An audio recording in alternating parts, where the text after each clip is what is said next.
मीरा अपने दोस्त पीटर के साथ बहुत खुश थी। पीटर मीरा के दोस्त खरगोश का नाम था। वह उससे बहुत प्यार करती थी। मीरा की माँ बहुत बीमार रहती थी। मीरा बहुत गरीब भी थी। उसके पास माँ के इलाज के पैसे भी नहीं थे। मीरा को सदा अपनी माँ की चिंता लगी रहती थी। एक दिन उसकी माँ की तबीयत बहुत ज़्यादा खराब हो गई। उसने तुरंत डॉक्टर को बुलाया। मीरा की माँ को देखकर डॉक्टर ने कहा, मीरा, इनकी बीमारी का कोई इलाज नहीं है और बहुत सारे पैसों का खर्चा करना पड़ेगा। उदास मीरा अपने दोस्त राजू के पास जाती है। राजू मीरा से कहता है, मीरा, तुम चिंता मत करो, तुम्हारी माँ जल्दी ठीक हो जाएंगी, हौसला रखो। यह सुनकर मीरा वापस आती है, परंतु रास्ते में एक बड़ा सा ट्रक आ रहा होता है और मीरा का दोस्त पीटर उसकी गोदी से निकलकर भागने लगता है। ट्रक पीटर को कुचल देता है। पीटर की ये हालत देखकर मीरा परेशान हो उठती है और जब वह पीटर को गोदी में उठाती है तो वह देखती है कि पीटर तो मर चुका है। अब मीरा ज़ोर ज़ोर से रोने लगती है। वह रोती हुई अपने दोस्त राजू के पास जाती है और कहती है, राजू, पीटर भी मुझे छोड़कर चला गया। मैं क्या करूं? मेरी माँ भी एक दिन मुझे ऐसे ही छोड़ जाएगी। ऐसा सुनकर राजू कहता है, मीरा, मैंने सुना है सुनहरी परी बच्चों की मदद करती है। उनके पास जादुई शक्ति होती है। क्यों ना तुम सुनहरी परी से मदद मांगो? मीरा पूछती है, सुनहरी परी? वो कहाँ मिलेंगी? राजू कहता है, मैंने पिक्चर में देखा है कि वह समुंदर में रहती हैं। अब मीरा समुंदर के आगे खड़ी होकर सोचती है, मैं सुनहरी परी से ही मदद मांगती हूँ। ऐसा सोचकर मीरा समंदर की तरफ बढ़ने लगती है और वह क्या देखती है? समुंदर अंदर से बहुत सुंदर था। वहाँ तरह तरह की मछलियाँ देखी। मीरा बहुत खुश होती है। वह कहती है, यह तो मुझे कोई जादुई दुनिया लग रही है, इतनी सुंदर। तभी वहाँ एक देवदूत आते हैं। वे मीरा से कहते हैं, यहाँ इंसानों का आना मना है। तुम यहाँ क्यों आई हो? तुम्हें यहाँ नहीं आना चाहिए था। तब मीरा हाथ जोड़कर उनसे विनती करती है कि मैं अपनी माँ के लिए आई हूँ। वे बहुत बीमार हैं और मुझे सुनहरी परी से मिलना है।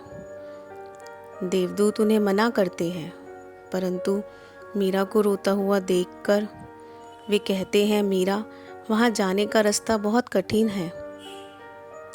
यह सामने जो मार्ग है, तुम्हें इसी से आगे बढ़ना है और बहुत सावधानी से आगे जाना है। मीरा उनका धन्यवाद करती है और उस मार्ग की तरफ बढ़ने लगती है। वह द्वार दिव्य ज्योति सा प्रज्वलित था, परंतु मीरा बिना डरे अंदर जाती है।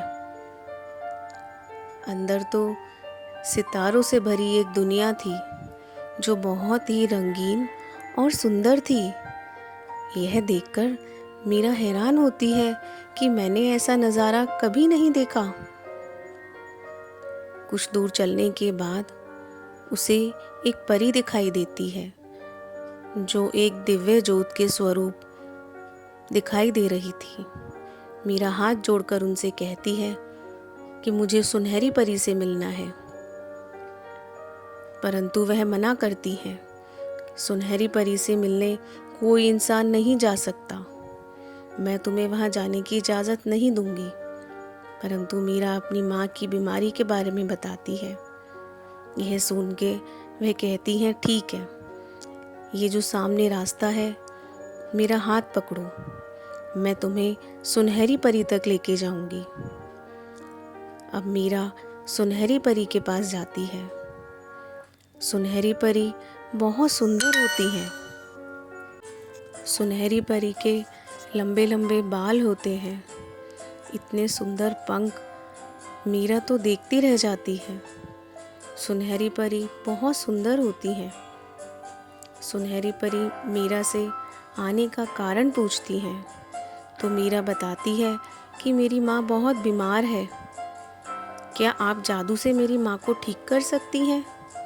यह सुनकर सुनहरी परी कहती हैं, मीरा, मैं जानती हूँ तुम अपनी माँ से बहुत प्यार करती हो, परंतु यदि तुम्हें अपनी माँ को ठीक कराना है तो तुम्हें मेरे 3 काम करने होंगे, और यह जादुई मोती मुझे चाहिए।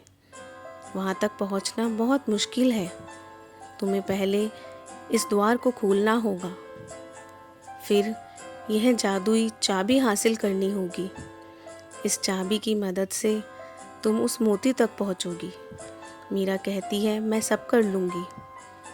अब मीरा उस जादुई द्वार के आगे पहुँचती है। द्वार बहुत बड़ा था। मीरा जैसे ही द्वार को खोलने के लिए आगे बढ़ती है, वह क्या देखती है? द्वार तो छोटा हो जाता है। वह जितने कदम आगे बढ़ती है, द्वार उतना छोटा जाता है। अब मीरा हैरान होती है और युक्ति निकालती है कि मैं कैसे द्वार खोल सकती हूँ।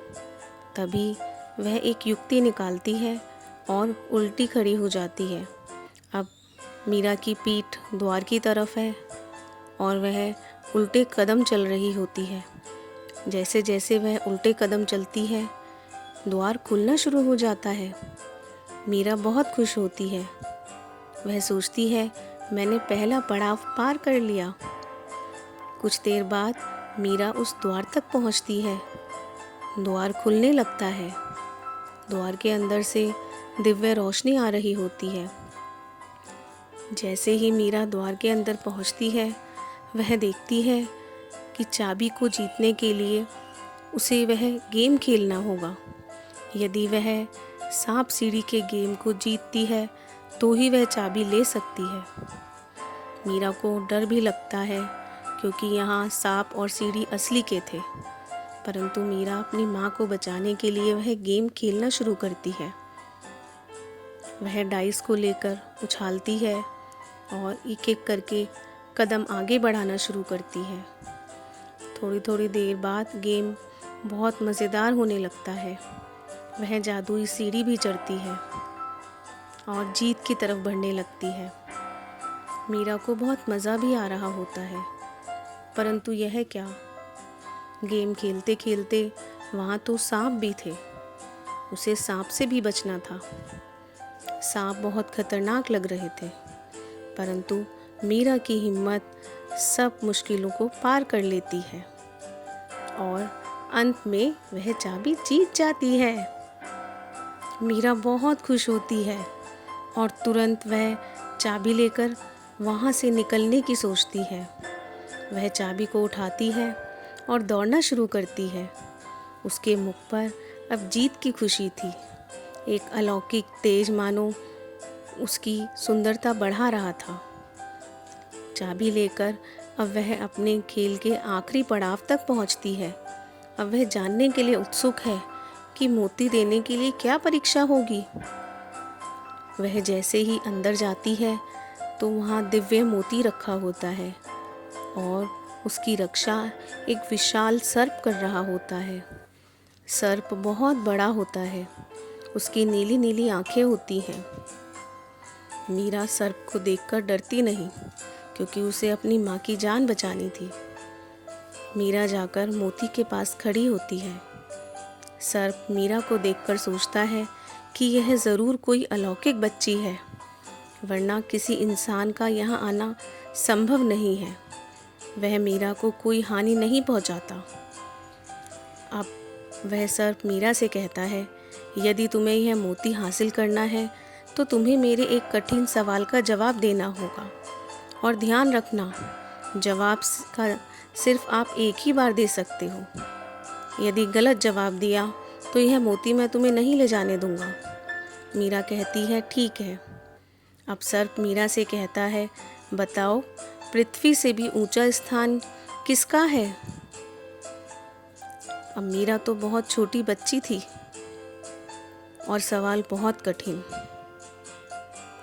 सर्प मीरा की तरफ देखता है और सोचता है, इतनी छोटी बच्ची इतने कठिन सवाल का जवाब नहीं दे पाएगी, निश्चित ही यह खाली हाथ वापस जाएगी। परंतु सर्प को अपना कर्तव्य जो निभाना था, इसलिए वह बिना प्रश्न का जवाब लिए मीरा को मोती नहीं दे सकता था। अब मीरा सोचती है, मेरे लिए तो सबसे बड़ी केवल मेरी माँ ही है। मैं सब कुछ अपनी माँ को ही मानती हूँ, तो मेरे जवाब के हिसाब से तो माँ ही इसका उत्तर है। मीरा कहती है, मैंने इसका उत्तर ढूंढ लिया, मैं अपनी माँ को ही सब कुछ मानती हूँ, तो मेरे हिसाब से पृथ्वी से सबसे ऊंचा स्थान सिर्फ माँ का ही होता है, क्योंकि माँ हमें बहुत प्यार करती है। अब तो सर बहुत खुश होता है, कहता है, मीरा तुमने बिल्कुल सही जवाब दिया, तुमने यह परीक्षा पार कर ली है। अब तो मीरा खुश हो जाती है और वह मोती सर्प मीरा को दे देता है। मोती में से अलौकिक रोशनी निकल रही थी। मीरा मोती हाथ में लेकर सुनहरी परी को देती है। सुनहरी परी कहती हैं, मीरा आज तुमने साबित कर दिया कि बच्चे अपनी माँ के लिए कुछ भी कर सकते हैं। केवल सच्चे मन वाला व्यक्ति ही इस मोती को हासिल कर सकता था, और आज तुमने यह सिद्ध कर दिया कि बच्चों का मन सबसे कोमल और निर्मल होता है। सुनहरी परी अपने वादे के हिसाब से अपनी जादुई छड़ी घुमाती हैं और मीरा की माँ की बीमारी को तुरंत ठीक कर देती हैं। मीरा यह खड़ी हुई देख रही थी, उसकी खुशी का ठिकाना नहीं रहता। वह सुनहरी परी को धन्यवाद करती है। अब मीरा की जैसे ही आँख खुलती है तो वह देखती है उसकी माँ बिल्कुल सही थी। अब वह समझ नहीं पाती कि यह केवल एक सपना मात्र था या वह सचमुच में सुनहरी परी से मिली थी। लेकिन मीरा को इस बात की खुशी ज़रूर थी कि उसकी माँ अब ठीक हो चुकी है और वह स्वस्थ बैठी है। बच्चों, यदि आपको हमारी यह कहानी पसंद आए तो हमारे चैनल को लाइक करें, शेयर करें और सब्सक्राइब करें। और हाँ, अपने दोस्तों के साथ शेयर करना ना भूलें। तो हर रोज़ देखिए हमारे साथ टीनी टीवी।